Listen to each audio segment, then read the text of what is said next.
Rajamahi Sugandhim Pushtivardhanam Urvarukamevam Bandhanam Mrityormokshyamarmrita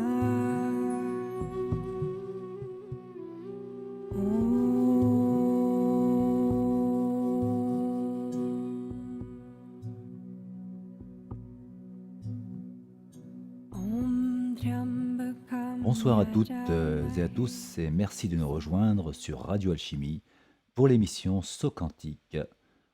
Je rappelle que Saut Quantique, c'est une émission de développement personnel, spirituel et dépassement de soi et c'est tous les jeudis à 21h. Alors, ce soir, j'ai décidé de vous lire quelques extraits du livre de Joseph Murphy et que je commenterai ensuite. Je rappelle juste que mes commentaires ne sont que ma vision et que je n'ai pas la prétention de détenir une quelconque vérité. Voilà, ceci étant dit, j'aimerais d'abord, avant de commencer, vous parler de Joseph Murphy pour celles et ceux qui ne le connaissent pas. Alors, Joseph Murphy, il est né en 1898 en Irlande. C'était le fils d'un directeur d'école privée. Il est élevé en tant que catholique, puis rejoint les jésuites. À son arrivée en Amérique, il devient pharmacien à New York et dans les années 40, il rencontre Ernest Holmes. Il est ensuite directeur du ministère de l'Église de la Science divine à Los Angeles et à partir de 1949 et pendant 28 ans, entre 1300 et 1500 personnes venaient l'écouter chaque dimanche et ses émissions de radio étaient très populaires. Dans les années 50, Murphy se marie, il obtient un doctorat de psychologie et commence à l'écriture, donc se met à écrire. Il a écrit environ une trentaine de livres, traduits dans plusieurs langues, et de nombreux écrits sur la dynamique de la pensée, qui inclut également le mysticisme, l'autosuggestion et surtout le subconscient, ce que nous allons voir ce soir. Alors, Murphy, il faut savoir qu'il a été influencé, comme je l'ai dit au début, par Ernest Holmes et Emmett Fox. Pour ceux qui connaissent un peu le monde du subconscient et de la pensée créatrice, Emmett Fox est quelqu'un qui a apporté beaucoup au monde, enfin en tout cas la pensée créatrice. Alors sa philosophie, elle tient en deux lignes, en deux phrases ou même en une phrase.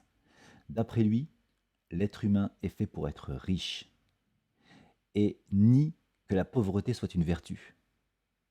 Sa pensée se concentre sur l'importance du subconscient qu'il présente comme une richesse infinie. En gros, pour le dire autrement, pour lui, nous sommes nés pour être riches, et si nous sommes pauvres, il y a quelque chose qui ne fonctionne pas dans notre façon de voir la richesse. Voilà. Donc il a écrit énormément de bouquins, quelques-uns au passage, La puissance de votre subconscient, L'amour et la liberté, et EST bien sûr, Croire en soi, La magie de la foi, Comment attirer l'argent, Obtenir des résultats de la prière, etc., etc., etc. Donc, maintenant que j'ai planté le décor et que vous en savez un peu plus sur l'auteur, Joseph Murphy, je vais commencer par vous lire le premier passage, en tout cas l'introduction. Ne vous êtes-vous jamais posé les questions suivantes? Pourquoi existe-t-il des riches et des pauvres? Pourquoi un homme réussit-il dans les affaires, tandis qu'un autre n'y rencontre que l'échec? Comment se fait-il qu'un homme qui prie pour acquérir la fortune ne reçoive aucune réponse, tandis qu'un membre de sa famille obtiendra par la prière des résultats immédiats? Pourquoi un homme s'appuyant sur certains principes, sur l'argent et la réussite, s'appauvrit-il, alors qu'un autre, utilisant les mêmes préceptes, s'enrichit? Pour quelle raison un individu qui tente désespérément de vendre sa maison ou ses biens depuis 1 an ou plus n'y arrive-t-il pas, alors que son voisin y parvient en quelques jours? Pourquoi un vendeur réussit-il sur un territoire donné, tandis qu'un autre, sur le même territoire, n'y rencontre que que l'échec. Donc beaucoup de questions en fait qui restent souvent sans réponse. Parfois, euh, en se comparant aux autres, on a l'impression que les autres, leur vie est beaucoup plus facile que la nôtre. Certains réussissent plus facilement que d'autres. Et même si on tente de faire des efforts, même si on cherche à faire du mimétisme, c'est-à-dire chercher à copier leur comportement, leur façon de faire, eh bien ça ne marche pas toujours. Et on revient toujours à cette même conclusion qui est je n'y arriverai pas, je ne sais pas pourquoi, et je n'arrive pas à comprendre pourquoi moi. Ce fameux pourquoi revient souvent. Alors, certains vont parler par exemple du destin, c'est mon destin. D'autres vont parler du karma. Je suis venu dans ce monde parce que si je suis par exemple pauvre, puisque nous allons parler dans le chapitre suivant de la richesse, si je suis pauvre, c'est certainement que dans une vie antérieure, j'étais sûrement un homme très riche ou une femme très riche, et j'ai dû exploiter ou abuser les pauvres. euh, et donc, dans cette vie-là, je suis condamné à vivre la pauvreté. Pourquoi pas? Mais si on part du principe du karma, il faut savoir que le karma n'est pas quelque chose de définitif. On ne vient pas payer une faute qu'on aurait commise dans une vie antérieure. Ça n'a absolument aucun sens. Beaucoup pensent, en tout cas quelques-uns, pensent que le karma, c'est une loi où je ne peux rien faire. En gros, comme j'ai abusé dans une vie antérieure, où j'ai été un escroc, où j'ai été un voleur, ou quoi que ce soit, eh bien, dans cette vie-là, je viens pour payer. Donc, en gros, je suis né pour souffrir. C'est ce que dit d'ailleurs l'Église catholique qui dit que nous sommes tous nés pécheurs. Mais le karma, et d'ailleurs comme dans la Bible aussi, on nous dit qu'il y a une bonne nouvelle, c'est que le karma, nous sommes venus peut-être avec ce karma. Alors ça, je laisse le soin et, et le choix à chacun d'entre vous d'évaluer si le karma est ceci ou cela, mais je vous donne mon point de vue. La bonne nouvelle donc, c'est que nous pouvons modifier. Nous sommes peut-être venus avec un poids, en tout cas avec un péché sur les épaules de nos vies antérieures, mais nous sommes venus pour modifier et changer ce karma.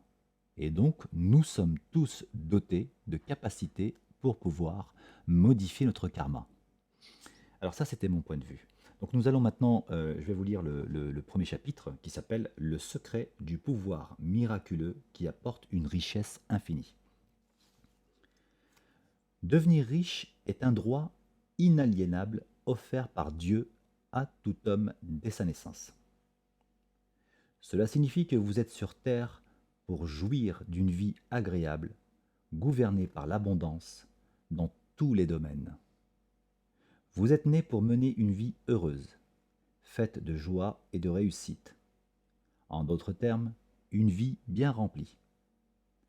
Les ressources infinies sont omniprésentes et il vous suffit de prendre conscience que cette mine est là, en vous, enfouie dans les profondeurs de votre subconscient. Vous pouvez dès maintenant commencer à exploiter cette fabuleuse mine d'or qui vous comblera de tout ce qui vous est nécessaire.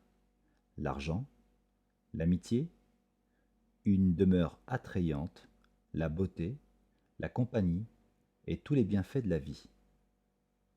Vous pouvez obtenir tout ce que vous souhaitez en appliquant la technique appropriée qui n'est autre qu'un mode d'emploi de la réussite. Donc là, Murphy, effectivement, il insiste bien sur le fait que nous sommes nés pour jouir d'une vie. Bon, on ne parle pas du karma, mais quoi qu'il en soit, notre mission, effectivement, c'est de vivre dans l'abondance. Mais alors, si nous sommes nés pour vivre dans l'abondance, pourquoi 5% de la population détiennent 95% des richesses? Ou pourquoi certains vivent des relations difficiles, alors que si on part du principe de Joseph Murphy, on devrait normalement vivre que des relations d'amour dans l'abondance et en tout cas vivre des relations d'amour, j'irai pas dire jusqu'à parfaites, mais en tout cas équilibrées et saines. Alors, chapitre 2, j'ai été chercher un peu plus loin. Le chapitre 2 s'intitule Comment exploiter le pouvoir miraculeux pour vous enrichir immédiatement. Joseph Murphy dit La Bible nous dit tout est possible pour celui qui croit. Marc 9, 23. Croire, c'est accepter qu'une chose soit vraie. Lorsqu'on analyse les origines de ce mot, on découvre qu'il signifie être vivant, c'est-à-dire donner vie aux vérités de Dieu en prenant conscience qu'elles sont bien réelles dans notre cœur. Il s'agit plus que d'un simple assentiment conscient ou théorique. Vous devez éprouver, ressentir la vérité que vous affirmez au plus profond de votre cœur. Donc là, je me suis arrêté à ce passage-là parce que Joseph Murphy nous cite un passage de la Bible qui est clair. Il dit que tout est possible à celui qui croit. Donc, on est dans la croyance. Alors la croyance, évidemment, ça a plusieurs sens. Croire à la croyance religieuse, on croit en Dieu ou pas, croire en soi, croire en l'homme, en la vie, en l'univers, en la nature, etc. Mais au final, si on ramène ça à, à l'essentiel, en tout cas à l'essence du mot croire, eh bien c'est croire que quelque chose soit ou ne soit pas, vrai ou fausse. Donc, la croyance, moi j'ai été chercher une définition, on va dire, dans le dictionnaire. C'est action, fait de croire une chose vraie, vraisemblable ou possible. Voilà la définition du mot croire. Donc, Murphy nous dit que croire, en fait, on pourrait aussi dire la foi, hein. D'ailleurs, il y a un autre passage dans la Bible où Jésus dit clairement croyez que vous avez déjà reçu, et vous recevrez. Et si vous avez la foi comme un grain de sénévé, vous direz à cette montagne déplace-toi, et elle se déplacera. Donc, si on rapporte les paroles de la Bible à la physique quantique, oui, aujourd'hui peut-être pas, mais peut-être que dans 1000 ans, ou dans moins ou plus, l'homme sera peut-être capable de pouvoir déplacer une montagne par la pensée. Mais bon, c'est pas le sujet. Revenons, si vous voulez bien, au mot croyance. Alors, donc la croyance, on a vu la définition de la croyance, c'est donc l'action, le fait de croire une chose vraie, vraisemblable ou possible. Alors, la croyance, certains peuvent se dire, mais non, mais ça n'a aucun sens. La croyance ne peut pas m'amener la richesse, l'abondance. Moi, j'y crois fortement à l'amour, je crois à l'argent, je crois à la réussite, mais ce n'est pas pour autant que je suis dans cette réussite. Alors, je pense que vous avez tous dû voir des spectacles d'hypnose de Mesmer. Alors, si vous n'en avez pas vu, il vous suffit de taper sur votre ami Google, qui se fera un plaisir de vous présenter quelques émissions que Mesmer a fait. Donc, bref, Mesmer est un hypnotiseur, pour ceux qui ne le connaissent pas. Dans ces spectacles, en fait, Mesmer, il propose par exemple à des personnes, j'avais vu une fois une émission où il y avait des personnes qui étaient extrêmement frileuses. Il les a mis en conscience modifiée, donc en état d'hypnose. Il leur a changé leur perception. Il les a plongés dans une baignoire pleine de glaçons, en maillot de bain, et il a suggéré à leur inconscient qu'ils étaient dans une baignoire avec une eau qui était à 28 degrés. Et ces personnes, en fait, n'avaient absolument pas froid, elles étaient même relaxées. Il leur a même apporté ensuite un cocktail qu'ils ont dégusté tranquillement dans la baignoire avec des glaçons autour. Alors qu'en temps normal, ils ne seraient pas restés plus de 10 secondes. Et là, ils sont restés, je ne sais plus combien, je crois que c'était 2-3 minutes. Au bout d'un moment, il les a ressortis parce que, évidemment, ils peuvent faire un malaise parce que le corps se refroidit et l'esprit n'a pas conscience que le corps est en train de se refroidir. En tout cas, ils n'ont pas eu froid.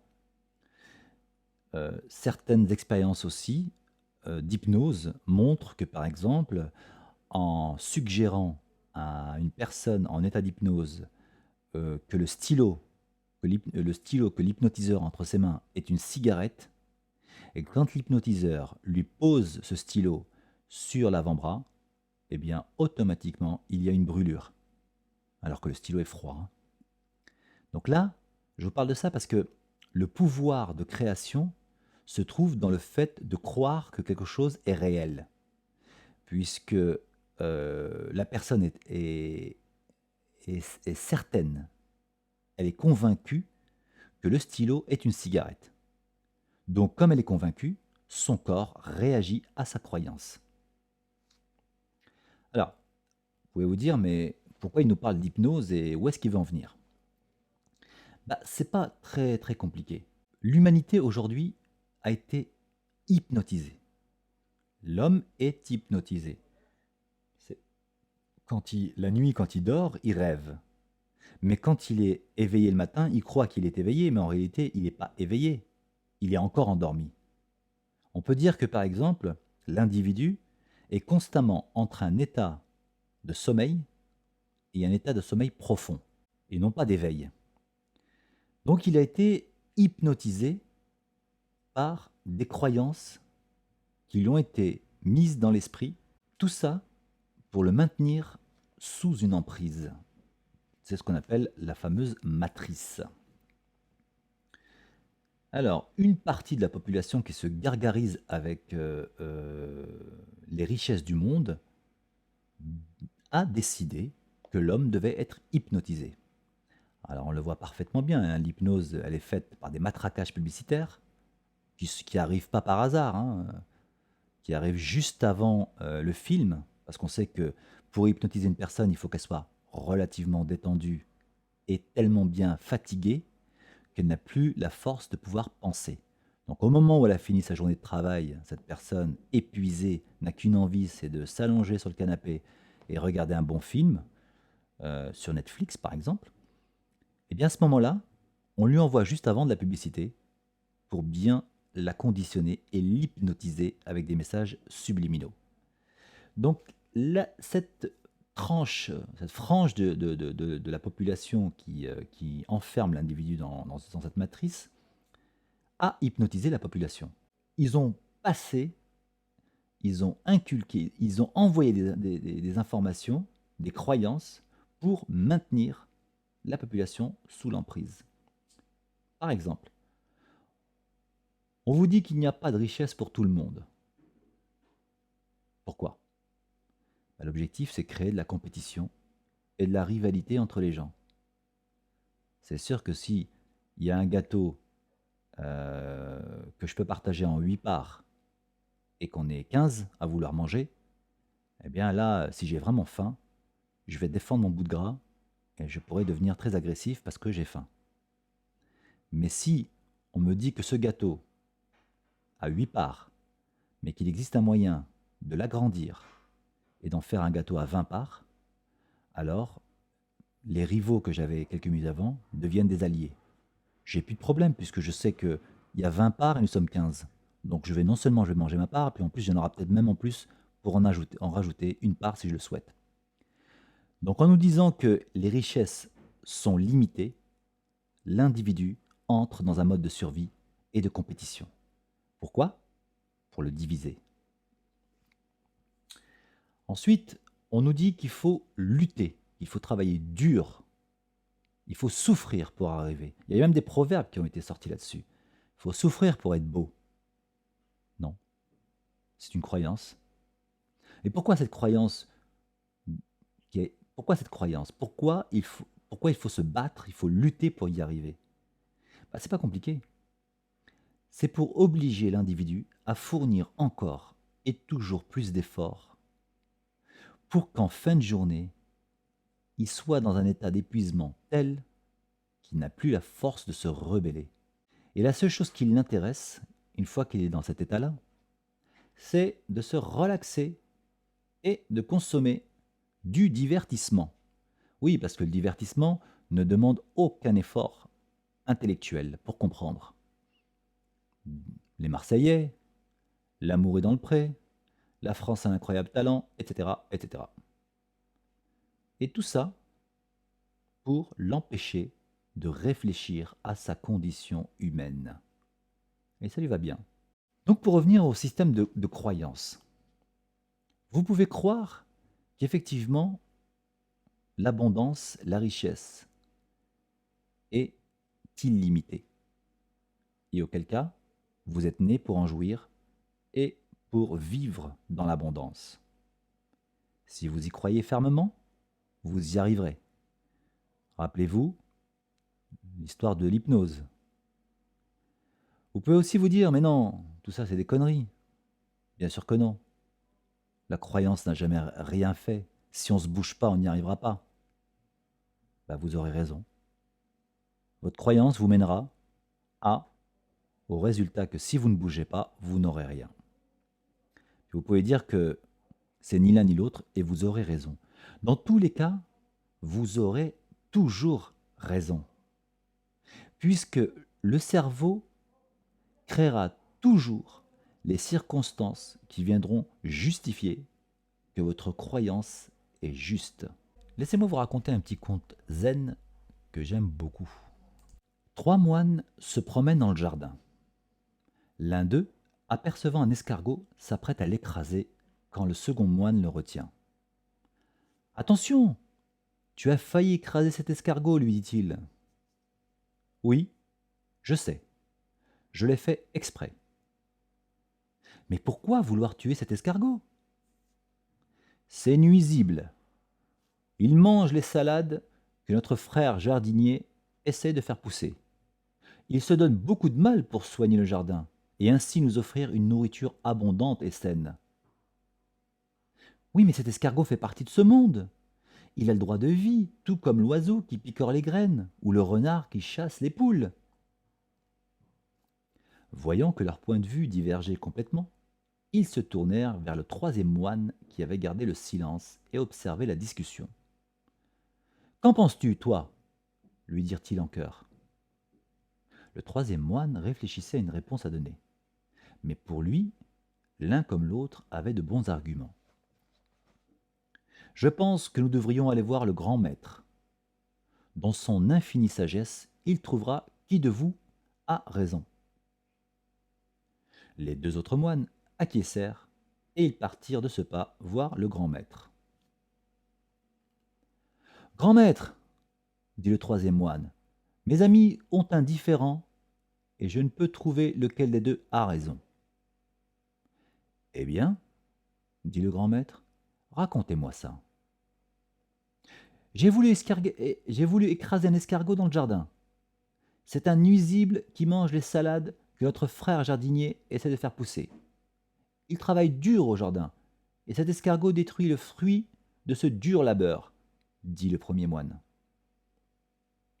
Oui, tu as raison, dit le grand maître.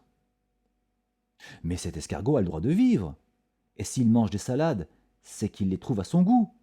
Ainsi est fait la nature, dit le deuxième. Oui, tu as raison, dit le grand maître. Le troisième moine prit la parole et dit « Mais, grand maître, vous donnez raison à mes 2 amis, alors que tous les 2 donnent des versions différentes. Ça n'a absolument aucun sens, maître. »« Oui, tu as raison aussi, dit le grand maître.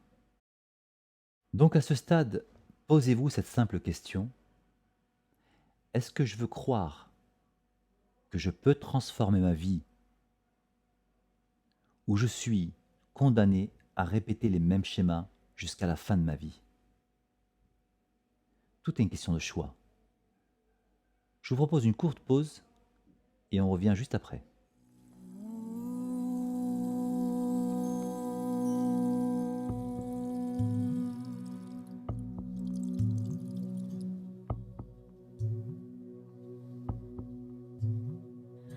옴 트ям박함 야자마히 수간딤 pushtivartanam 오르바르쿠메분 반드날 mrityorumokshiyama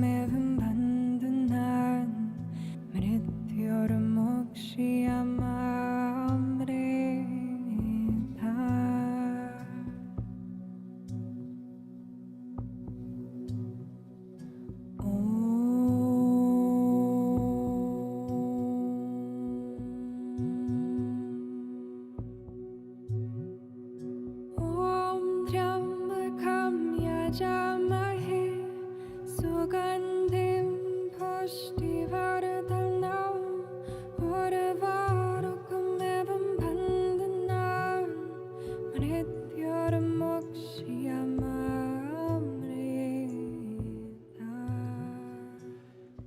Nous voici de retour donc pour la suite de la lecture du livre de Joseph Murphy sur le pouvoir de création.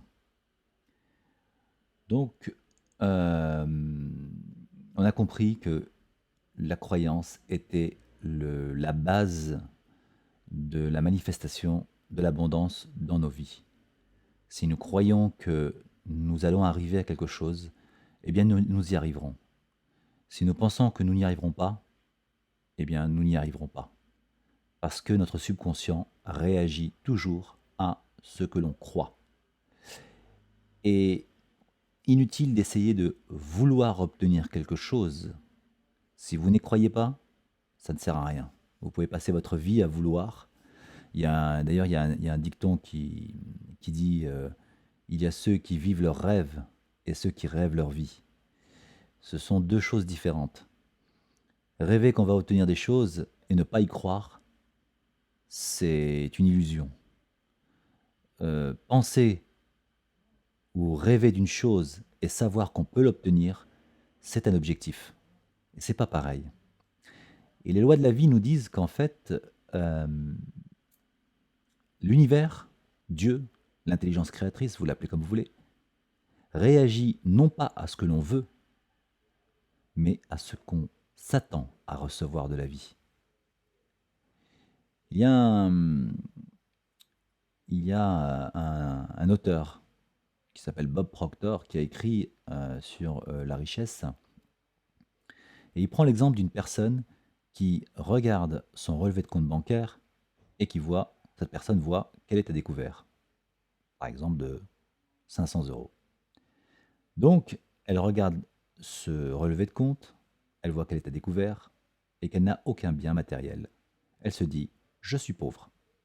Bah oui, forcément, puisque je n'ai pas de bien matériel et mon compte est à découvert, donc je suis pauvre.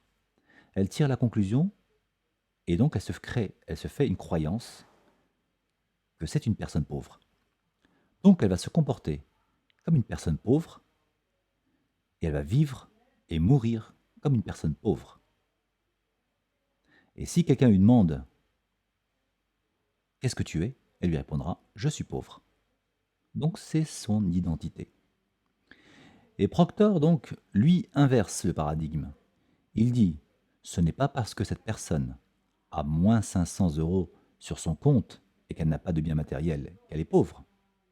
C'est parce qu'elle se sent pauvre qu'elle n'a aucun bien matériel et qu'elle a moins 500 € de découvert. » Donc c'est un changement de paradigme. Et c'est ça, quand on veut attirer de l'abondance, la richesse. Je vous reprends un autre exemple que vous avez certainement dû rencontrer, et j'ai eu l'occasion d'en parler avec des gens de mon entourage. Une personne est célibataire pendant 1 an, 2 ans, 3 ans, elle ne rencontre personne. Et subitement, par le gré du hasard, elle va rencontrer une personne avec qui elle va se sentir bien. Eh bien, 9 fois sur 10, elle aura d'autres opportunités. Et elle se dira, mais pourquoi, quand j'étais célibataire, je n'avais rien, et maintenant que je suis en couple, j'ai des prétendants ou des prétendantes qui sont autour de moi. C'est pas juste. Pourquoi? Eh bien, c'est parce que, tout simplement, en étant en couple, elle a changé sa croyance, elle s'est dit, maintenant que je suis en couple, donc je mérite, et en changeant la vision d'elle-même, elle a automatiquement déclenché un signal fort à l'univers qui lui a répondu en lui envoyant d'autres prétendants. C'est tout simple. Donc, pour terminer cette émission, puisqu'aujourd'hui elle sera un peu plus courte, je vais vous proposer une méditation à faire si vous le souhaitez, qui s'appelle « Méditation pour acquérir le pouvoir de la foi ». Je pense que c'est la première pierre, c'est d'abord, avant de chercher à attirer l'amour, l'abondance, la santé, la joie, le bonheur, la paix, etc., c'est peut-être de commencer par la première pierre qui est d'abord obtenir la foi. Comment je peux avoir la foi? Et ensuite, une fois que j'ai la foi, je peux l'utiliser pour attirer à moi ce que je veux. Donc voici cette méditation. Vous pouvez la lire, hein. La prière de la foi sauve le malade et Dieu le remet sur pied. Je sais que les idées négatives, pardon, je sais, la prière de la foi sauve le malade et Dieu le remet sur pied. Je sais que les idées négatives d'hier n'ont plus aucune importance.